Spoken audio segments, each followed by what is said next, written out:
부활의 아침 예배하는 우리들에게 주님께서 은혜와 평강 내려주시기 바랍니다. 오늘은 저 여자가 줌으로 뱀이 나를 꿰물어 라는 제목으로 하나님 말씀 전하겠습니다. 오늘 우리는 인공지능 AI 시대를 살아가고 있죠. 모든 것이 빠르고 효율적이고 편리하게 연결되는 세상입니다. 버튼 하나로 물건을 살 수가 있죠. 그리고 말 한마디로 기계를 움직일 수가 있습니다. 그리고 지금 이곳에서 지구 반대편에 있는 사람과 얼굴을 마주 보면서 실시간으로 대화를 나눌 수도 있죠. 이전 그 어느 시대보다도 지금 시대는 연결된 시대다라고 할 수가 있을 것입니다. 근데 사람들은 말합니다. 너무 외롭다고 얘기를 해요. 너무 외롭다. 아이러니하죠. 세상은 연결됐는데 마음은 단절됐어요. 소셜 네트워크로 관계라고 하는 것은 늘었을지 몰라요. 관계라는 것은 늘었을지 모르는데 진정한 교제, 진심 어린 대화는 사라졌습니다. 지식은 늘었는데 이해라고 하는 것은 줄어들었어요. 기술은 사람을 이어주는데 우리의 영혼은 점점 더 고립되어져 가고 있습니다. 심각한 것은 우리 청소년들입니다. 어린아이들. 통계에 따르니까 우리나라의 청소년의 12에서 16% 정도가 사회적 고립 은둔을 경험한 적이 있다고 그래요. 자기 방에 들어가서 나오지 않는 거예요. 타인의 평가를 받을까 두려워서 사람들 앞에 서는 게 이제 좀 긴장하고 불안해서 자기 혼자만의 공간에 들어가서 밖으로 나오지 못하는 겁니다. 식사도 엄마가 문 앞에다가 차려놓으면 아무도 모르게 와서 그것을 가져다가 먹고 또 몰래 다 앞에 내놓고 이런 은둔형 아이들이 적지 않아요. 사회생활을 하고 있는 사람들 중에도 마찬가지입니다. 대인 기피증을 앓고 있는 사람들이 있어요. 사람들과 관계를 맺는 것에 대해서 부담을 갖는 거죠. 그래서 많은 사람들 가운데 속해 있는 것보다 혼자 있는 걸 좋아하는 사람들이 요즘에 굉장히 많아요. 거기에서 좀 발전하면 대인 공포증으로 이어지거든요. 이건 병적 증세죠. 극심한 불안, 두려움, 심지어 숨까지 잘 쉬어지지 않는 현상이 일어난다고 그래요. 근데 여러분, 하나님께서는 우리 인간을 어떻게 창조하셨습니까? 관계적인 존재로 창조하셨죠. 관계적 존재. 창세기 2장 18절 말씀입니다. 여호와 하나님이 이르시되 사람이 혼자 사는 것이 좋지 아니하니 내가 그를 위하여 돕는 배필을 지으리라 하시니라. 하나님께서는 당신의 피조물인 아담이 혼자 있는 것을 보기 좋지 않게 여기신 거예요. 그래서 함께 있을 수 있도록 아담이라고 하는 사람을 만들어 주신 것입니다. 여러분, 기독교는 철저하게 공동체적입니다. 창세기 1장 말씀을 보면 하나님이 천지를 창조하실 때 그 하나님에 대하여서 복수로 기록되는 것을 볼 수가 있습니다. 1장 26절 하나님이 이르시되 우리의 형상을 따라 우리의 모양대로 우리가 사람을 만들자. 우리라고 하는 단어가 3번이나 쓰이지 않았습니까? 성부, 성자, 성령 삼위 하나님께서 함께 창조의 사역에 동참하고 계시다는 것을 우리들에게 가르쳐주는 거예요. 에덴 동산이 에덴 동산일 수 있는 것, 그토록 아름다운 곳이 될 수 있는 것은 이러한 공동체가 있었기 때문입니다. 아담은 혼자서는 행복하지 못한 거예요. 하나님 안에서 수직적인 올바른 관계를 누리고 하와와 수평적인 관계를 올바로 누릴 때 그는 비로소 에덴 동산에서 행복을 할 수가 있는 것이죠. 여러분, 기독교는 산속에서 혼자 돛닦는 그런 종교가 아니죠. 산 아래로 내려와서 사람들과 접촉하면서 아름다운 관계를 누리며 하나님의 나라를 확장시키는 것이 그리스도인이죠. 기독교에서 구원은 개인적인 일이죠. 하지만 그리스도인이 되는 순간 우리는 공동체에 속하게 됩니다. 우리는 교회가 되는 거예요. 신앙생활은 그러므로 이렇게 정의를 내릴 수가 있겠어요? 함께하는 것입니다. 신앙생활은 함께하는 것입니다. 신앙생활의 핵심은 관계의 회복입니다. 혼자 성경을 보고 혼자 기도하고 혼자 예배하고 내 안에 평안을 얻고 내가 은혜 받는 거 물론 이거 중요합니다. 그러나 하나님께서는 그와 동일한 강도로 중요하다고 말씀하시는 것이 무엇이냐? 서로 관계를 잘 맺는 것도 중요하다고 여기시는 거예요. 예수님께서 율법의 강령을 이렇게 설명을 하셨어요. 내 마음을 다하고 목숨을 다하고 뜻을 다하여 주 너의 하나님을 사랑하라. 내 이웃을 내 자신같이 사랑하라. 십자가의 수직과 수평이 연결되어야 하듯이 하나님을 사랑하는 자는 반드시 이웃을 사랑해야 된다고 예수님께서 하나님 아버지의 본뜻을 우리들에게 가르쳐 주시는 겁니다. 사도 요한도 말을 하죠. 요한 1서 4장 20절 누구든지 하나님을 사랑하노라 하고 그 형제를 미워하면 이는 거짓말하는 자니 보는 바 그 형제를 사랑하지 아니하는 자는 보지 못하는 바 하나님을 사랑할 수 없느니라. 눈에 보이는 형제를 사랑하지 못하면서 어떻게 눈에 보이지 않는 하나님을 사랑할 수 있겠느냐? 이 두 가지는 같이 사랑해야 된다라고 말하는 것이죠.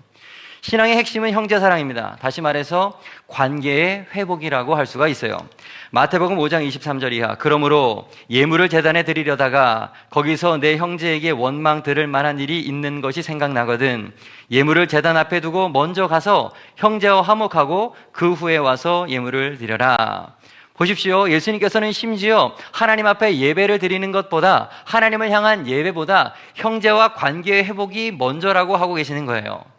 여러분, 신앙생활은 나 혼자 잘 믿는 것이 아니라 서로 용납하고 사랑하고 품어주고 그렇게 살아가는 공동체의 삶 자체가 신앙생활인 것을 잊지 않기를 바랍니다. 문제는 뭐냐 하면, 근데 이 관계라고 하는 게 참 힘들다라고 하는 거죠. 관계가 참 어려워요. 다른 누군가와 함께 한다는 것은 위험성이 있죠. 남자 여자도 마찬가지죠. 처음에 만나서 교제할 때는 몰라요. 그런데 결혼을 하고 함께 살게 되면 그때부터 이제 문제가 발생하게 되죠. 우리는 모두가 다 죄성을 가지고 있는 사람들이기 때문에 둘이서 만나게 되면 거기에서는 이제 갈등이 꼭 생길 수밖에 없는 거죠. 교회도 마찬가지죠. 한 주님 바라보면서 한 마음으로 교회가 시작이 되었는데 늘 은혜가 충만한 것은 아니거든요. 어려움이 생길 수밖에 없는 것이죠. 한 배에서 나온 쌍둥이도 다른데 전혀 상관없는 사람들이 이견이 생기는 것, 갈등이 일어나는 것 너무나도 당연한 것입니다. 세상에는 나랑 똑같은 생각을 하는 사람은 없어요. 그죠? 예. 세상에서 나와 같은 사람은 없어요. 여러분, 관계에서 가장 좋지 않은 게 무엇인지 아십니까? 사람과의 관계 가운데서 제일 나쁜 게 뭐냐? 내가 원하는 방식으로 상대방을 바꾸려고 하는 게 제일 나쁜 거예요. 다시, 내가 원하는 방식대로 상대방을 바꾸려고 하는 게 제일 나쁜 거예요. 주님의 이름으로 여러분에게 권면합니다. 상대방을 바꿔가지고 문제를 해결하려고 하지 마세요. 그것은 불가능한 일이에요. 나 자신도 내가 스스로 변화되는 것이 안 되는데 내가 어떻게 남을 감히 변화시키려고 한단 말입니까? 우리는 타인을 있는 그대로 받아들이는 훈련을 해야 됩니다. 이 훈련이 필요해요. 상대방을 내 마음대로 할 수 없구나. 이 세상의 모든 일을 내 마음대로 할 수가 없구나. 그것을 우리는 알아야 됩니다. 사도 바울이 인간관계에 있어서 아주 중요한 말씀을 로마서에서 남겼는데 우리 같이 읽어볼까요? 시작. 그러므로 그리스도께서 우리를 받아 하나님께 영광을 돌리심과 같이 너희도 서로 받으라. 하나님께서 우리를 조건 없이 그냥 받아주셨으니 너희도 다른 사람들을, 타인들을 그저 있는 모습 그대로를 받아주라라고 하시는 말씀인 것입니다. 여러분, 내가 선택한 남편이잖아요. 내가 선택한 아내잖아요. 그렇기 때문에 있는 그대로 받아들이고 사랑해야 되는 것입니다. 우리의 자녀도 마찬가지죠. 우리의 자녀들이 우리를 선택한 것이 아니죠. 우리가 선택해서 우리가 좋아서 아이를 낳은 거죠. 그러므로 자녀들도 있는 그대로 아이를 받아줘야 되고 그대로를 우리가 사랑해 줘야 되는 것입니다. 아이가 너무 밉습니까? 누구를 닮았겠습니까? 그러므로 사랑하시고 용납해야 되는 거예요. 교우들도 마찬가지죠. 하나님께서 용납하고 받아주신 그 사람, 내가 무슨 권한으로 그 사람을 배척할 수가 있겠습니까? 내가 뭐라고 그 사람을 미워할 수가 있겠습니까? 그는 그대로, 나는 나대로 그냥 그렇게 하나님께 서로 쓰임 받으면 되는 거예요. 있는 그대로 받아들이고 사랑하는 우리가 되기를 바랍니다. 요한복음 13장 34절, 새 계명을 너희에게 주노니 서로 사랑하라. 내가 너희를 사랑한 것 같이 너희도 서로 사랑하라. 하나님께서 먼저 사랑을 주셨으니, 받을 자격 없는 우리가 사랑을 받았으니 우리도 그렇게 사랑을 하는 게 마땅하다고 말씀하시는 거죠. 에베소서 4장 2절에서 3절, 모든 겸손과 온유로 하고 오래 참음으로 사랑 가운데서 서로 용납하고 평안에 매는 줄로 성령이 하나 되게 하신 것을 힘써 지키라.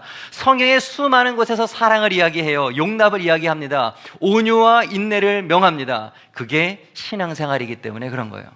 신앙생활은 상대방을 바꾸는 것이 아니라, 내 마음대로 바꾸는 것이 아니라 있는 그대로 받아들이고 용납하고 인정해 주는 것입니다.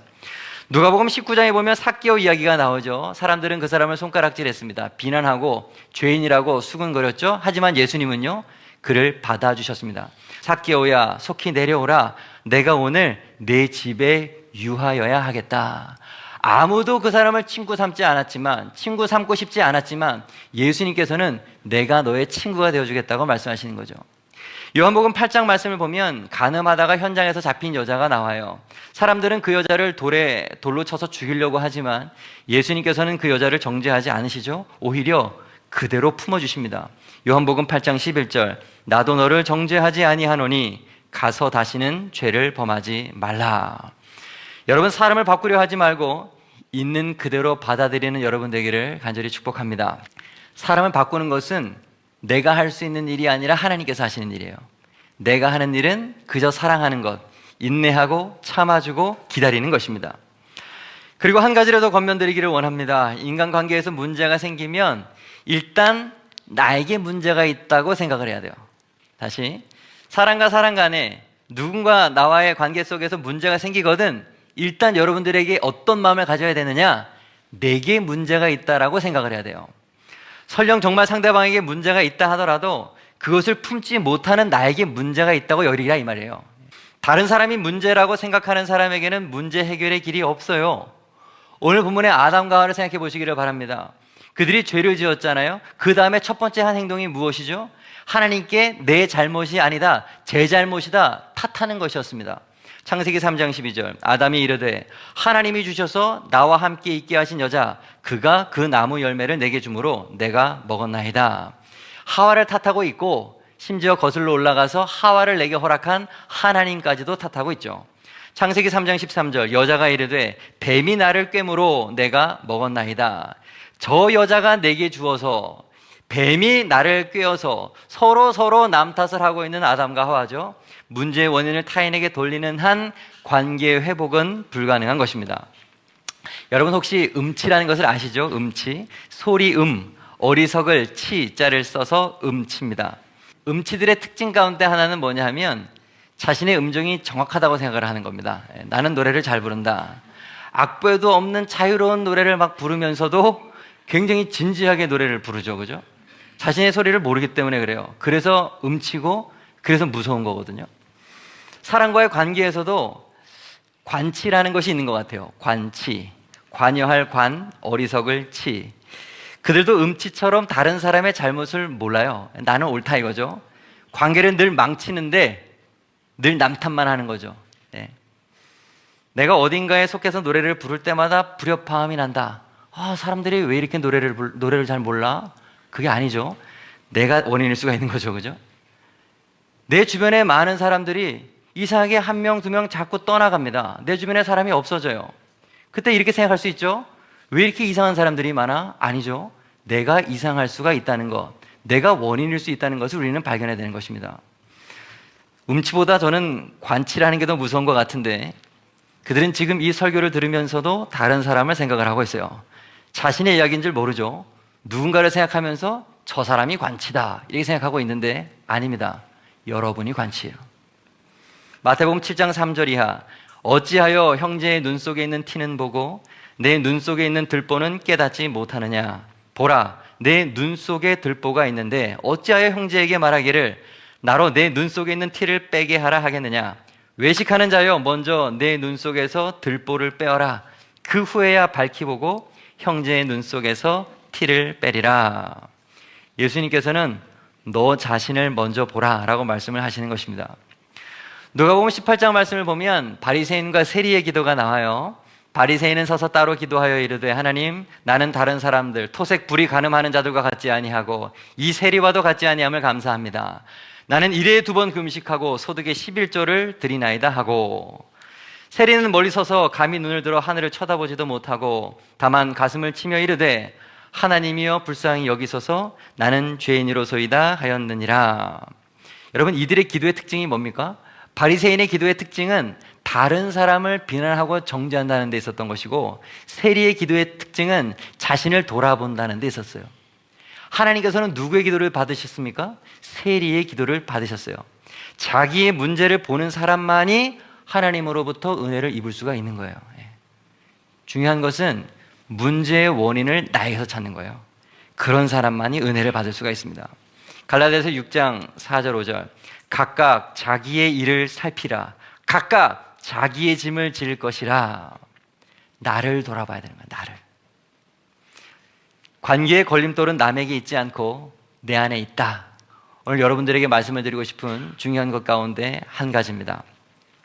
교회에 문제가 생겼을 때 교인들에게 문제를 찾는 목사는 목회를 할 수가 없어요. 문제는 문제 있는 교인이 아니라 문제 있는 교인을 받지 못하는 목회자 자신에게 있는 거죠. 가정에서도 마찬가지입니다. 심각한 문제가 있는 자녀라 하더라도 아이의 잘못만을 몰아붙이면 안 되는 거예요. 나에게도 문제가 있다는 것을 알아야 되는 것이죠. 여러분, 관계의 문제는 감정이나 상황의 문제가 아니라 영적인 문제라는 것을 우리는 알아야 됩니다. 하나님보다 나를 더 생각할 때, 타인보다 내 기준을 더 높이 적용을 할 때 그 관계는 깨어질 수밖에 없는 것이죠. 우리가 남 탓을 멈추고 하나님 앞에서 나 자신을 살피고 돌아볼 때 관계의 회복은 시작이 되는 것입니다. 탓이 아니라 회개가 관계 회복의 첫 단추인 것입니다. 마지막으로 한 가지만 더 살펴보고 싶은데요. 오늘 본문에서 아담과 하와가 관계가 깨어졌는데 언제부터 이것이 깨어졌느냐를 좀 생각해 보기를 원합니다. 하나님의 말씀을 어기고서, 그죠? 선악을 알게 하는 나무의 열매를 먹은 후에 그들은 서로 관계가 깨어졌어요. 하나님과의 관계가 문제가 생기면 사람과의 관계에도 문제가 생기는 거예요. 이 말씀을 드리고 싶어요. 하나님과의 관계가 문제가 생기면 사람과의 관계가 문제가 생깁니다. 지금 아담과 하와가 서로 탓을 하면서 싸우는 게 중요한 게 아니에요. 이들이 지금 하나님과의 관계가 깨어진 것이 중요한 거죠. 모든 갈등은 하나님과의 관계에서, 거기에서 문제가 생길 때 다 나타나는 것입니다. 보통 한국교회를 말할 때 성도들이 수직적인 신앙은 참 잘한다고 그래요. 하나님 앞에 예배하고 기도하고 헌금하고 충성 봉사하고 이건 참 잘하는데 수평적인 일, 성도들 간의 관계는 잘 못한다라고 말하는 사람들이 많이 있습니다. 근데 여러분, 과연 그 말이 맞을까요? 아니에요. 정말 하나님과 관계가 올바르다면 성도들과의 관계도 평안한 것이 당연한 것입니다. 하나님과의 수직적 관계가 바르게 맺지 못해졌기 때문에 성도들 간의 수평적인 관계 맺기도 잘 못하는 것이죠. 그러므로 사람들 간의, 이웃 간의 관계 가운데 내가 뭔가 문제가 발견했다면 하나님과의 관계를 잘 체크해 봐야 되는 거예요. 부부 사이가 별로 좋지 않다 싶으면 둘의 관계를 진단할 것이 아니라 하나님과 우리의 가정의 관계가 어떠한가를 돌아봐야 됩니다. 남편이 요즘 신경질이 좀 많아졌다. 요즘 아내가 바가지 긁는 소리가 커졌다. 그렇다면 그 근본적인 원인은 어디 있는가? 하나님의 은혜가 부족하기 때문입니다. 여러분, 하나님의 은혜와 사랑이 충만한 사람은 사람에게 기대지 않아요. 다시 말씀드립니다. 하나님의 사랑과 은혜로 내 영혼이 충만한 사람은 사람에게 기대거나 사람에게 기대하지도 않아요. 하나님의 은혜가 충만하면 대부분의 문제는 넘길 수가 있습니다. 충분히 받아줄 수가 있습니다. 넉넉히 이겨낼 수가 있습니다. 여유가 생기는 거죠. 그러므로 관계에 문제가 생기면 십자가 앞으로 나아가야 됩니다. 그리스도의 보혈에 흠뻑 젖으면 마음이 넓어지기 때문에 그래요. 품을 수 있는 능력이 성령 안에서 우리들에게 주어지기 때문에 그렇습니다. 요한복음 4장에 보면 사마리아 수가성의 여인에 대한 이야기가 나오죠. 그 여인은 아무도 물을 깃지 않는 뜨거운 정오 시간에 우물에 왔습니다. 남편 5이 있었던 그 과거 때문에 그런지 사람을 피해서 일부러 그 시간에 우물을 찾은 거죠. 은둔형 인간이었던 거예요. 근데 이 여자가 예수님을 만난 다음에 바뀌었어요. 회복이 됐습니다. 사람을 피하던 여자가 동네로 들어가서 사람을 찾아요. 요한복음 4장 24절. 여자가 물동이를 버려두고 동네로 들어가서 사람에게 이르되, 생명의 근원이 되신 예수 그리스도를 만났기 때문에, 예수 그리스도로 자신의 공허함이 채워졌기 때문에 더 이상 그는 은둔형, 도피하는 인생이 되지 아니하고 찾아가는 인생, 말하는 인생, 웃는 인생으로 바뀐 것입니다. 여러분, 은혜는 사람을 다시 관계로 나아가게 한다는 사실을 기억해야 합니다. 아브라함도 생각해 보세요. 아브라함과 조카 롯, 그들의 목자 사이에 목초지를 두고 다툼이 생겼을 때 아브라함이 뭐라고 말을 했습니까? 내 앞에 온 땅이 있지 아니하냐, 나를 떠나가라. 내가 좌하면 나는 우하고 내가 우하면 나는 좌하리라. 아브라함이 이렇게 넉넉한 마음을 가지고 양보할 수 있었던 이유가 무엇입니까? 그에게는 크신 하나님이 있었기 때문에 그래요. 아브라함에게는 믿음이 있었기 때문에 그런 것입니다. 여러분, 은혜가 충만한 사람은 싸우지 않아요. 은혜가 많으면 넉넉해지고 내 속에 은혜가 쪼그라들면 작은 일에도 분노하게 되는 것입니다. 요셉도 마찬가지 아닙니까? 형들에게 버림을 받아서 이방에 팔려서 기구한 인생을 살았습니다. 하지만 최종 그는 형들을 다 용서했죠.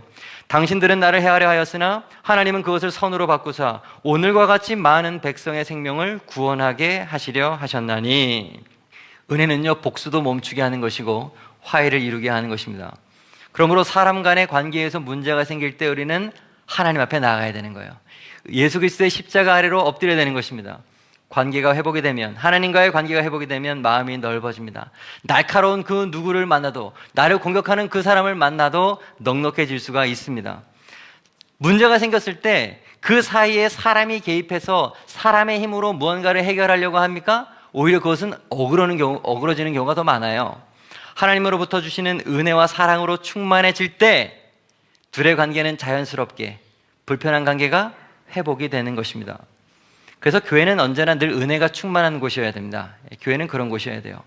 예수님의 보혈이 늘 흘러넘치는 교회, 여기저기 웃음꽃이 피고 사랑하고 용서하고 화해하고 용납하고 은혜가 충만하면 웬만한 문제는 그냥 넘어가는 그런 성도가 되는 것이죠.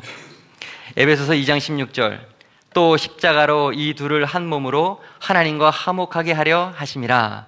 원수된 것을 십자가로 소멸하시고. 예수님께서 우리 가운데 오신 이유는 우리에게 화목을 주시기 위해서라는 것을 잊지 않기를 바랍니다. 오늘 말씀을 정리하겠습니다. 저 여자가 줌으로 뱀이 나를 꿰므로. 첫째, 신앙생활은 관계의 회복입니다. 두 번째, 사람을 바꾸려 하지 말고 있는 그대로 받아야 합니다. 셋째, 관계의 걸림돌은 남에게 있지 않고 내 안에 있습니다. 네 번째, 하나님의 은혜가 충만하면 대부분의 문제는 넘길 수가 있습니다. 추석 명절입니다. 하나님의 은혜가 충만하여서 사랑하고 용납하면서 작은 문제는 그냥 넘길 줄 아는 참된 성도 되기를 주님의 이름으로 축복합니다. 기도하겠습니다.